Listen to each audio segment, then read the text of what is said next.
오늘 저는 마태복음 5장 5절의 말씀을 가지고 온유한 자는 복이 있나니 이란 제목으로 은혜의 말씀을 나누고자 합니다.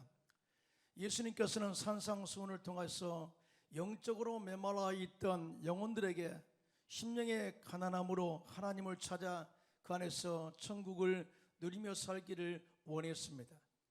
그리고 우리의 삶의 현장에서 끊임없이 다가오는 모든 환난과 고난 속에서도 절대 뒤로 물러서지 말고 애통하는 마음으로 주님께 나와 기도함으로 주님의 이로로 다시 일어서서 당당하게 세상을 정복하며 영적 승리를 이루며 살라고 말씀하신 것입니다.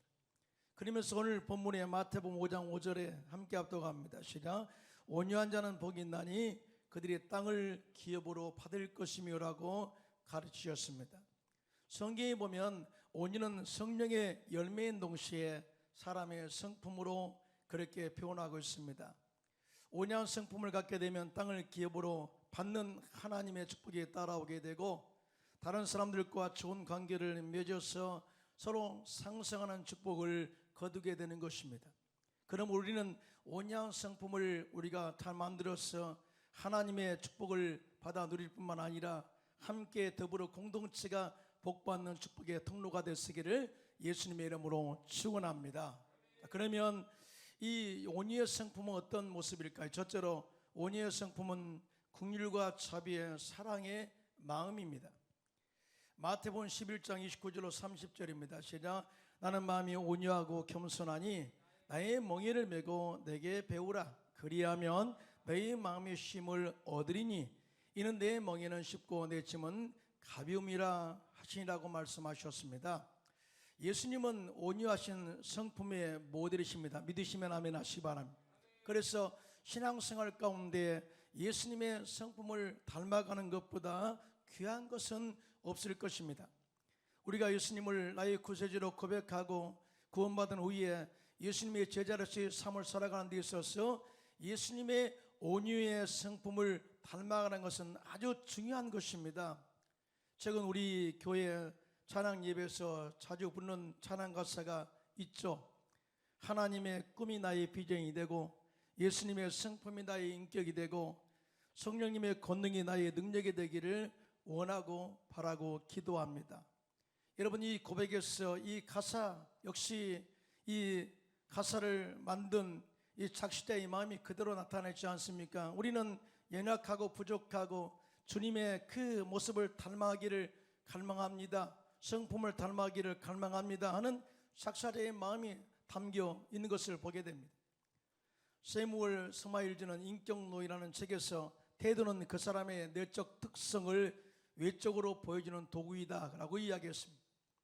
그렇기 때문에 그 사람의 태도를 보면 그 사람의 인격과 성품을 예견할 수가 있음을 말했습니다. 사실 인격은 그 사람의 외적인 태도이고 외적인 태도인 인격은 그 사람의 내적 성품에서 나온다는 것을 말한 것입니다. 예수님께서 오늘 산상수훈에서 온유한 자는 복이 있나니 그들이 땅을 기업으로 받을 것이며라고 그렇게 축복을 선포하셨어요. 근데 구약 성경 시편 37편 11절에도 이렇게 말합니다. 시작. 그러나 온유한 자들은 땅을 차지하며 풍성한 화평으로 즐거워하리로다. 이렇게 말씀을 하고 있거든요. 이와 같이 온유한 자는 땅과 관련된 축복을 말씀하시는데 이 말씀의 의미는 온유한 자가 누리는 축복은 현실적으로 땅을 차지하고 그 안에서 형통의 복이 있다는 것을 말씀한 것입니다.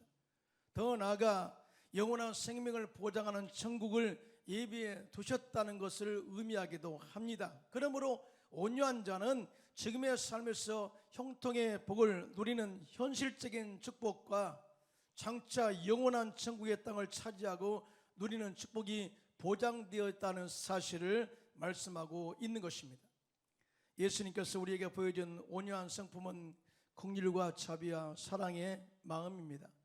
에베소 2장에 보면 우리는 본래 이 세상의 풍조와 이 육체와 욕심과 공중 권세 잡은 자를 따라 살았던 자들로서 본질상 진노의 자녀들이었다 이렇게 정의하고 있습니다. 한마디로 말하면 우리는 주님 밖에 있었던 존재들, 하나님의 축복 속에서 멀어진 존재들, 그렇게 우리의 이 삶을 정의하고 있습니다. 그런데 에베소서 2장 4절 5절에 보면 이렇게 말합니다. 시작. 긍휼이 풍성하신 하나님이 우리를 사랑하신 그 큰 사랑을 인하여 허물로 죽은 우리를 그리스도와 함께 살리셨고 너희는 은혜로 구원을 받은 것이니라. 할렐루야. 다 죄와 허물로 죽은 우리들을 살리신 예수님의 사랑과 긍휼은 예수님의 온유한 성품에서 나온 것임을 증명한 것입니다. 그래서 온유의 성품은 따뜻한 사랑의 마음인 것을 알 수가 있죠. 예수님의 공생의 기간 동안에 수많은 병자들과 영적으로 포로된 자들과 세상에서 소외된 자들이 예수님께 나와서 구원받고 영적 치유와 영적 자유를 누리게 되었는데, 이것은 예수님의 마음이 온유함으로 그들을 따뜻하게 받아주었기 때문입니다. 그러므로 우리 역시 예수님의 온유한 성품을 배우고 닮아가기 위해서는 사람에 대하여 자비와 긍휼과 따뜻한 사랑의 마음을 가지고 대하고 섬겨야 될 줄로 믿습니다.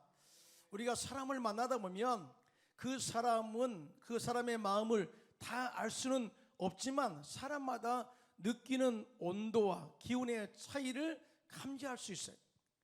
사실 여러분들은 말을 하지 않고 있지만은 사람 만날 때 그 사람에게서 풍기는 분위기가 차갑고 따뜻함을 감지하면서 앞으로 이 사람을 가까이 해야 될 사람인지 아니면 멀리 해야 될 사람인지를 결정할 것입니다. 예수님의 공생의 사역 가운데 수많은 사람들이 모여들었는데 그것은 예수님의 온유한 성품에서 하나님의 따뜻한 사랑을 느꼈기 때문입니다. 내가 주님 앞에 설 수 없는 죄인임에도 불구하고 나를 받아주시고 용서해 주시는 하나님의 따뜻한 사랑과 긍휼과 자비의 마음을 느꼈기 때문에 그들이 온유하신 예수님께 나와서 위로받고 영적 회복의 은혜를 체험하게 된 것입니다.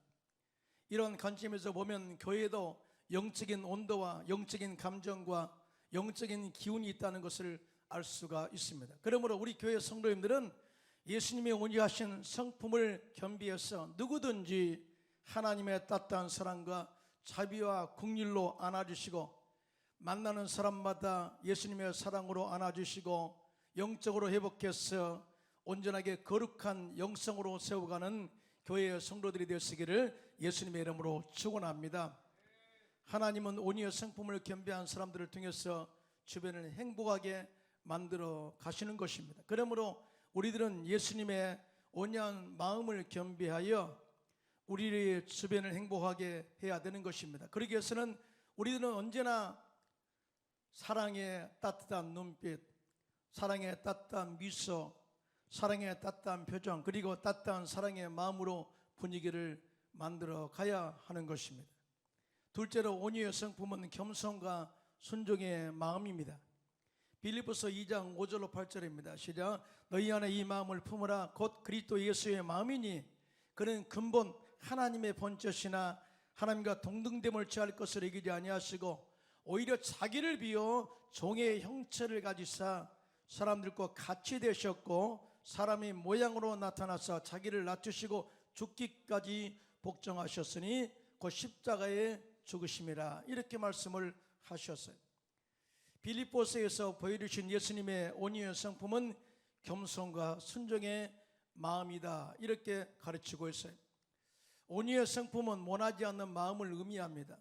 온유의 성품은 겸손함으로 순종을 온전히 이루어 구원의 완성을 이루어내는 영적 열매인 것입니다. 첫사람 아담은 하나님 말씀을 불순종하여 인류에게 죄를 가져왔고 마지막 아담인 예수님은 순종하여 우리에게 생명을 가져왔다고 말씀을 하고 있습니다. 이에 대해서 고린도전서 15장 22절에 이렇게 말합니다. 시작. 아담 안에서 모든 사람이 죽은 것 같이 그리스도 안에서 모든 사람이 삶을 얻으리라. 할렐루야. 아담의 불순종은 우리 인생들에게 죄와 저주와 질병을 가져왔지만 예수님의 순종은 우리의 삶 속에 의와 축복과 치유를 가져온 것입니다. 그래서 사도 바울은 너희 안에 예수의 마음을 품고 겸손과 순종을 배우라고 이렇게 권면하고 있는 것입니다. 인간은 태어날 때 원죄를 안고 태어납니다. 그러면서 인생에 살면서 죄를 지으며 인생을 살아가게 되어 있습니다. 인류의 조상 아담은 죄를 지어서 죄인이 되었지만 아담의 후예인 인간들은 죄인이기 때문에 죄를 짓고 살아갈 수밖에 없는 존재임을 말하고 있는 것입니다.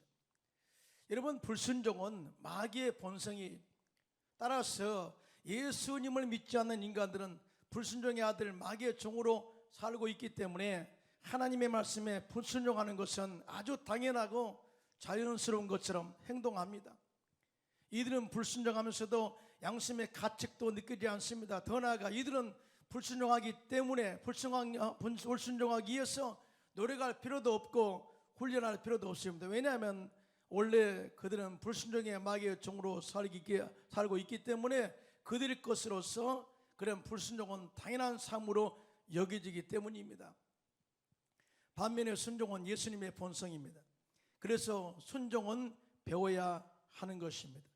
순종은 스스로 만들어지지 않습니다. 훈련하고 하나님 말씀에 순종하기 위해서 말씀과 성령으로 충만해야 하고 끊임없이 기도로 자기를 쳐서 복종시키고 하나님의 뜻을 알고 받아들여야 하는 것입니다.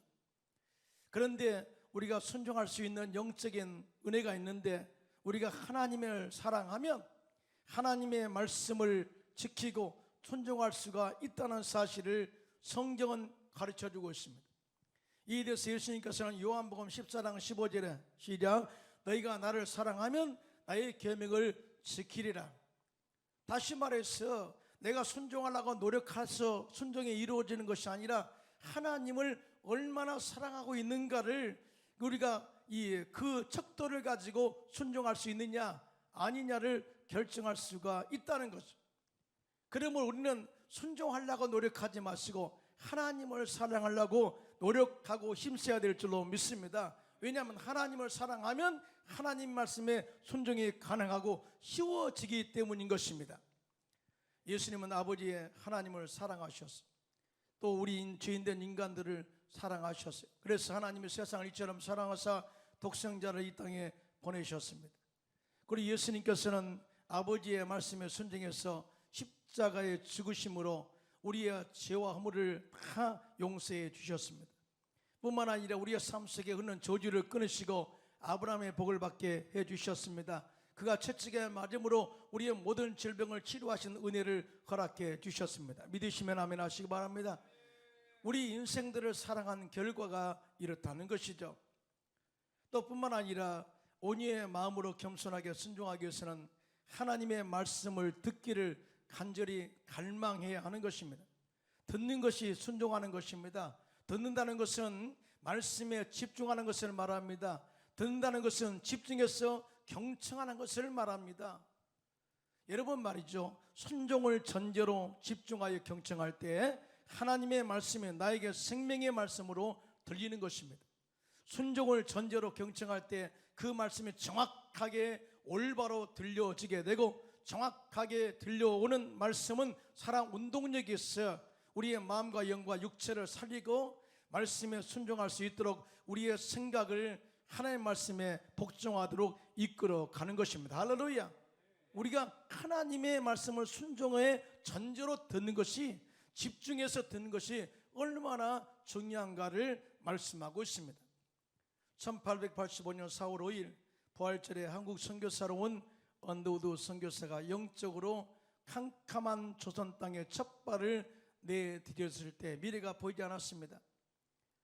그래서 언더우드 선교사는 캄캄한 조선의 현실 앞에서 이렇게 기도합니다. 오 주여, 지금 조선은 아무것도 보이지 않습니다. 저희가 해야 할 일이 무엇인지 보이지 않습니다. 그러나 주님 순종하겠습니다. 모든 것이 캄캄하지만 주님 말씀에 순종하겠습니다 라고 이렇게 고백했습니다. 이렇게 순종한 그때로부터 주님께서 그를 사용하셔서 선교의 일을 시작하셨고 이 땅에 연세대학과 세브란스 병원을 세워서 수많은 영혼을 구원하고 치유하는 열매를 맺게 해주신 것입니다. 할렐루야. 그의 온전한 순종이 이 땅에 하나님의 교회와 선교의 열매를 맺게 한 것입니다. 이와 같이 하나님은 온유한 마음으로 겸손하게 순종한 사람들을 들어 사용하시고 그 삶을 통해서 형통의 복을 그 땅 가운데 세워가는 것입니다. 베드로전서 5장 5절에 하나님은 교만한 자를 데려가시되 겸손한 자들에게 은혜를 주시니라 이렇게 말씀을 하고 있습니다. 이 말씀 속에는 스스로 자신을 높이는 자는 무너지고 스스로 자신을 낮추는 자는 하나님께서 친히 높이셔서 은혜와 축복을 베풀어 준다는 의미인 것입니다. 예수님께서는 자신을 낮추시고 또 겸손하게 또 자신을 낮추셔서 죽기까지 복종하셨습니다. 이렇게 자신을 온전하게 낮추고 겸손하게 온전한 순종을 이루셨을 때 하나님께서는 그를 지극히 높여 모든 이름 위에 뛰어난 이름을 주셔서 하늘에 있는 자들과 땅에 있는 자들과 땅 아래에 있는 자들로 모든 무릎을 예수 이름에 꿇게 하시고 모든 입으로 예수 그리스도를 주라 시인하여 하나님 아버지께 영광을 돌리게 하셨습니다. 할렐루야. 우리 역시 항상 겸손한 성품을 품고 하나님의 나라와 교회와 직장과 사회와 나라를 섬겨야 할 것입니다. 우리가 겸손하게 하나님을 섬길 때가 되면 하나님께서 우리를 높여 하나님의 영광을 위해서 크게 쓰임받게 하실 줄로 믿습니다. 셋째로 온유의 성품은 인내하는 마음을 말합니다. 민수기 12장 3절에 함께 합독합니다. 시작. 이 사람 모세는 온유함이 지면의 모든 사람보다 더하더라 이렇게 증언하고 있습니다. 사람이 좋은 인격과 성품을 갖는다는 것은 큰 자산이요 축복입니다. 그런데 성품은 저절로 되는 것이 아닙니다. 자신을 쳐서 복종하게 하고 훈련하고 길들일 때에 온유한 성품으로 만들어져서 절제된 힘을 갖게 되는 것입니다. 온유의 성품은 원래 야생마를 기들여 주인의 말을 잘 듣는 상태가 되게 하는 것을 의미합니다. 잘 아시다시피 야생마는 길들이기 전에는 힘만 센 짐승에 불과합니다. 천방지축 이리 뛰고 저리 뛰고 날뛰면서 자기의 뜻대로 자기의 모든 행동을 하지 않습니까? 그러나 조련사의 손에 붙들려 길을 들이게 되면 야생마의 기질이 절제되어지고 온유하게 되는 것입니다. 이와 같이 온유하게 길들여진 말은 주인의 말에 겸손하게 잘 순종하여 주인에게 유익을 주는 짐승으로 변하게 되는 것입니다. 아시다시피 모세는 원래 온유한 성품을 가진 사람이 아니었죠. 오히려 야생적 기질이 넘쳐났던 사람이었습니다.